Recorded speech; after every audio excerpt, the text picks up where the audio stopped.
Hello everyone! Welcome to my channel Bachelor Nation News fans. The sun dipped low over the California coastline, painting the sky in soft gold and rose, an oddly perfect backdrop for the chaos brewing behind the mansion gates. Fans watching the Golden Bachelor livestream had no idea what was coming, but the camera operators knew. The producers definitely knew, and somewhere in a quiet corner of the property, Mel Owens and Peg Munson were preparing to deliver a revelation that would shake Bachelor Nation. Mel paced on the terrace in a crisp, midnight blue suit, hands tucked behind his back, like he was about to negotiate world peace instead of making reality TV history. Peg, always radiant with her silver blonde curls and sparkling eyes, watched him with a look that wasn't anxious, wasn't sad, but something far more mysterious, almost excited. "Mel," she finally said, stepping closer, "are you sure you're ready for this?" He chuckled. "Peg, at 72 years old, I've learned one thing. You're never really ready.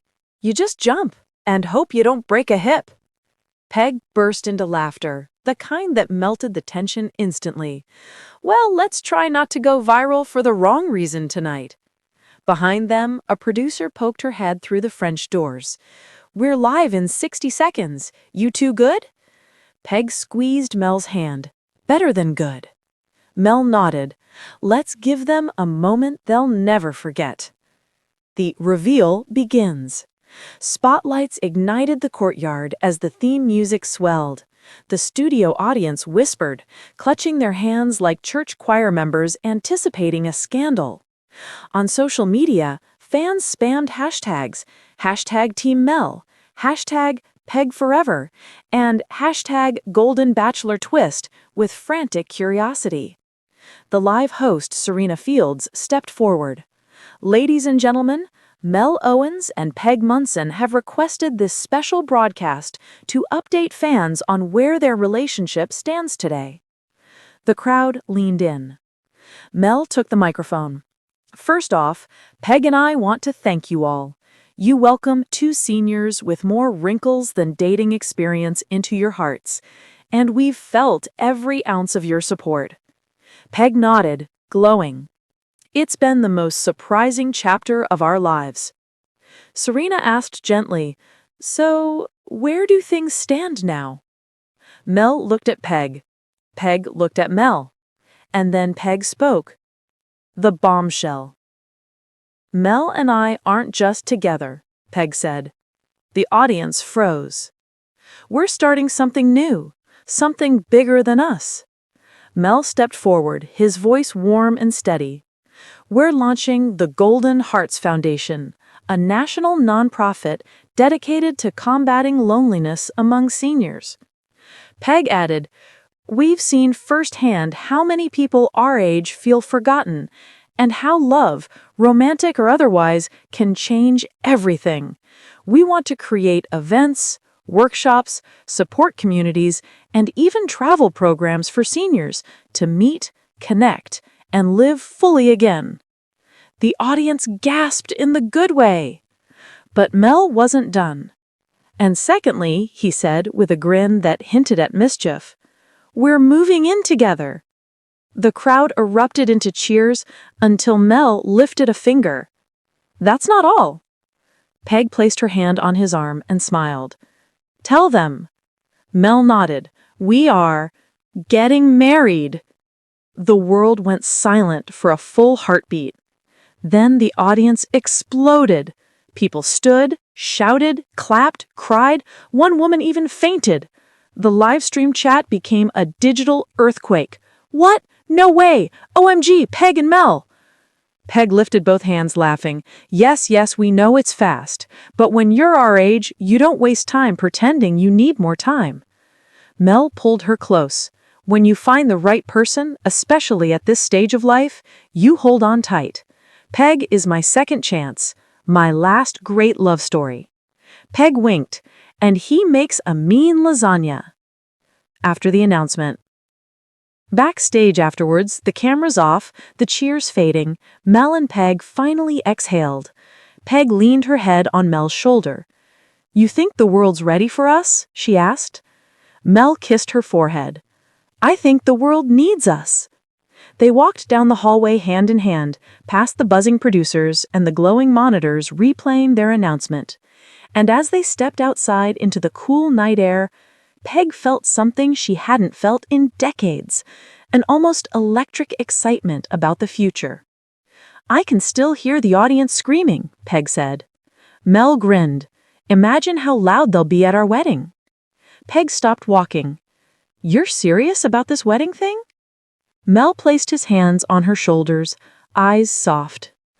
"Peg Munson, if you'll have me, I'm serious about everything with you." She didn't answer with words.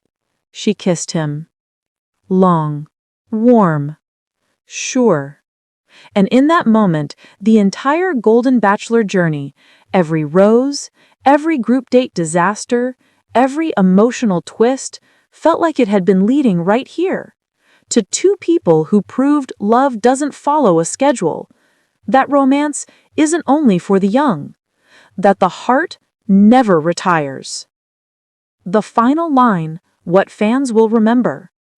And so, on a night when the world expected drama, heartbreak, or yet another shocking breakup, Mel Owens and Peg Munson delivered something infinitely rarer. A love story that begins where most end, with hope, courage, and a promise to live boldly for all the days they have left. Mel and Peg's announcement didn't end when the cameras stopped rolling. In fact, the real shockwaves were only beginning. As the live stream replayed on millions of phones across the country, Bachelor Nation lit up like a fireworks show. TikTok erupted. X, Twitter, imploded. YouTube reactors scrambled to post breakdowns before dawn.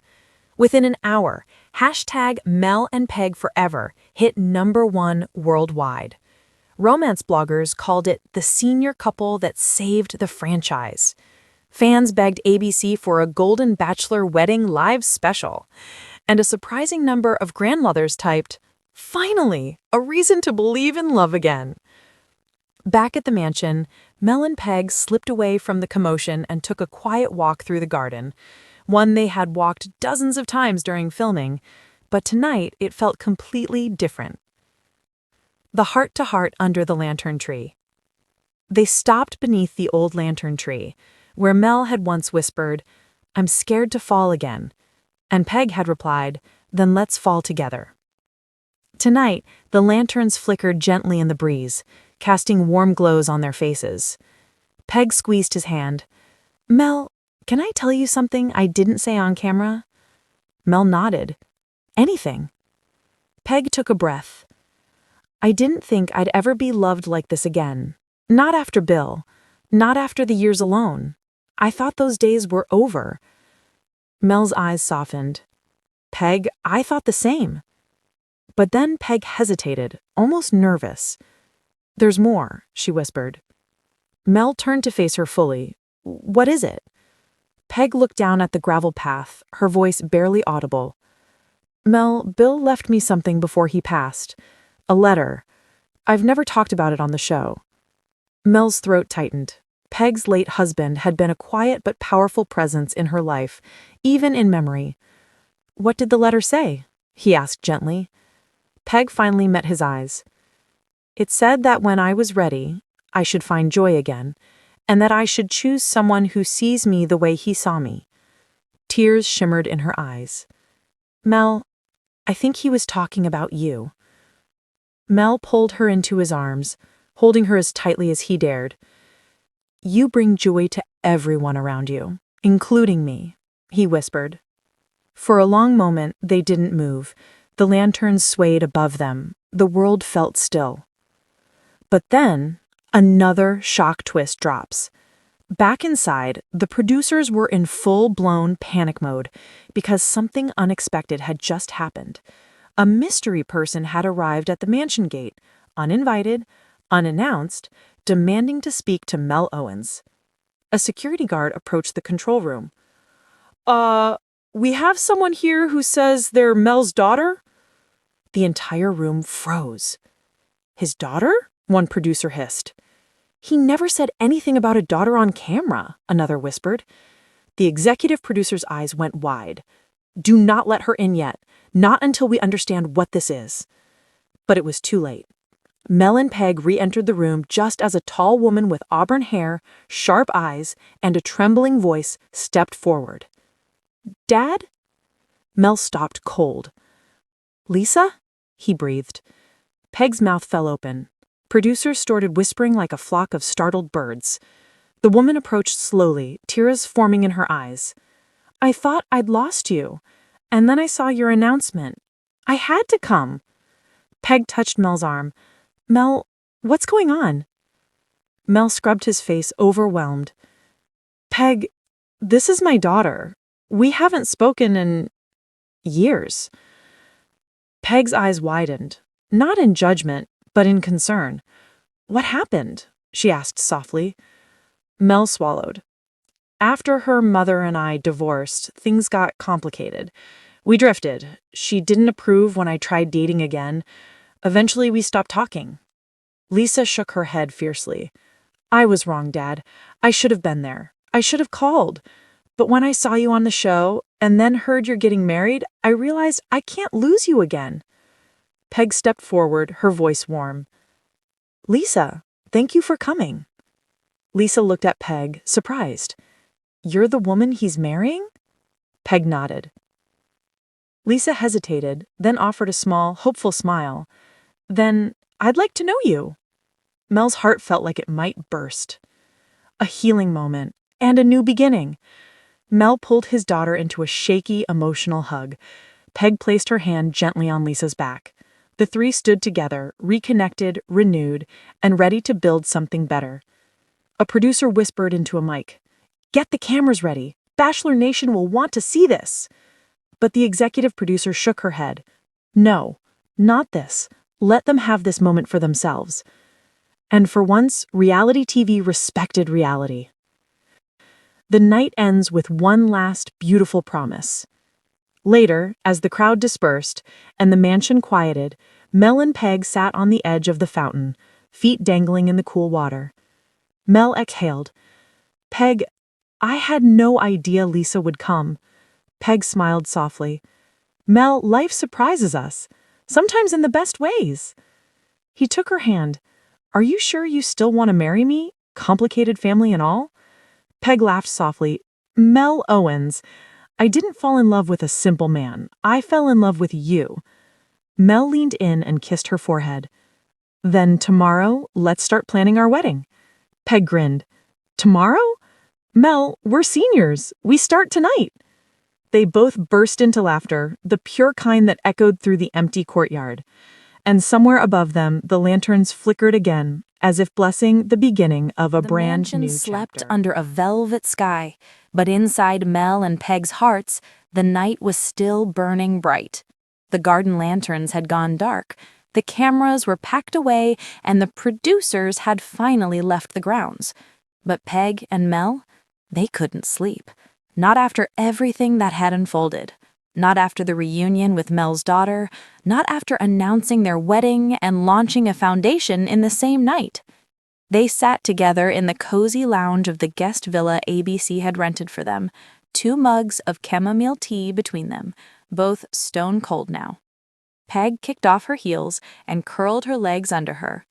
"Mel, we survived a national TV romance, emotional baggage, ex-wife drama, critics, fans, and a surprise daughter appearance. What on earth could possibly surprise us now?"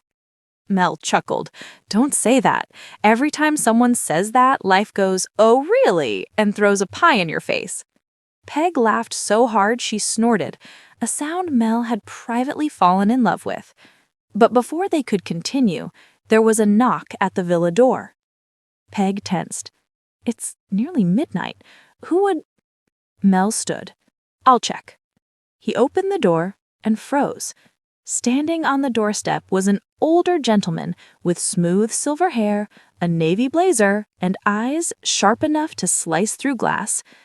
"Mel Owens?" the man asked calmly. Yes, Mel answered, confused. The man extended his hand. I'm Dr. Dominic Hale, Peg's stepson. Mel blanked. Peg's what? Peg jumped up and hurried to the door. Dominic, what are you doing here? Dominic stepped inside with the confidence of someone who had grown up in mansions far nicer than this one. I saw the announcement, the foundation, the wedding, the whirlwind. Dominic, Peg said carefully, we're glad you came, but you should have called. Dominic's expression softened just a little.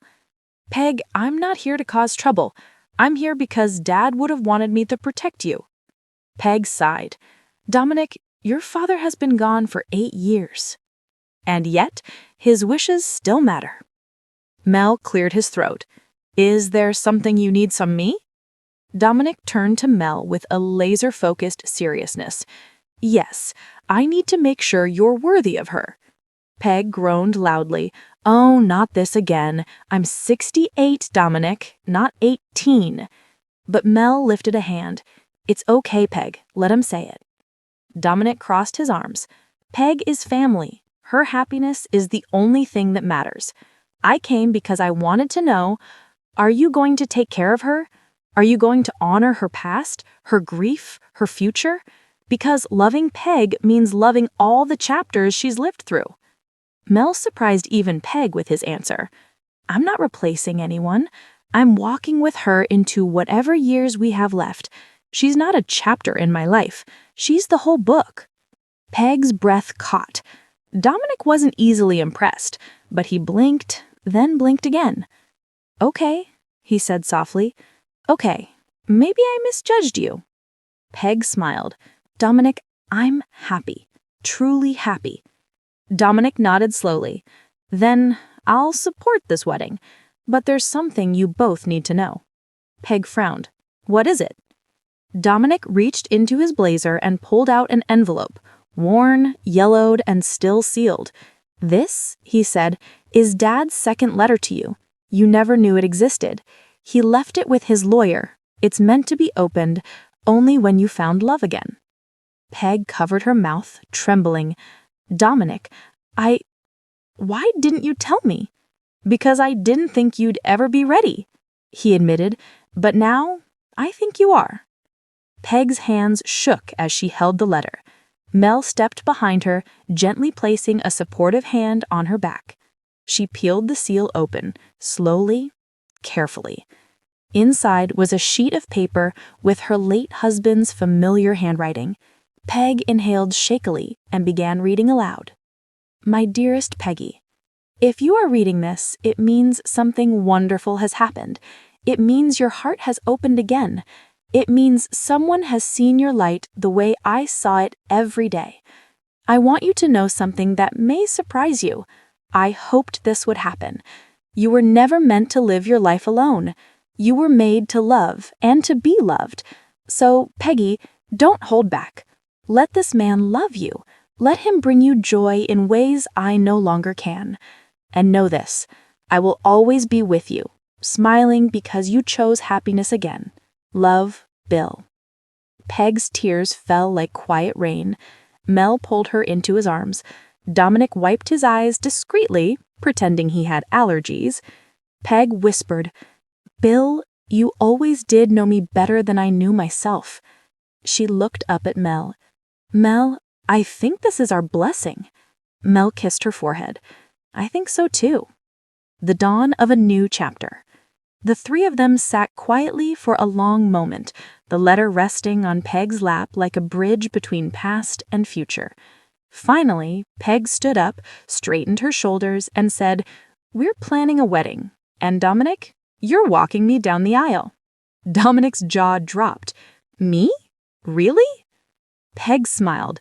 Yes, because Bill would want that, and because I want family, old and new, together. Dominic swallowed hard. Then I'll be honored. Mel grinned. Looks like we've got ourselves a wedding. Peg laughed softly through tears. Mel Owens, we have ourselves a life. And as the first light of dawn painted the sky, their story didn't feel like a finale. It felt like a beginning.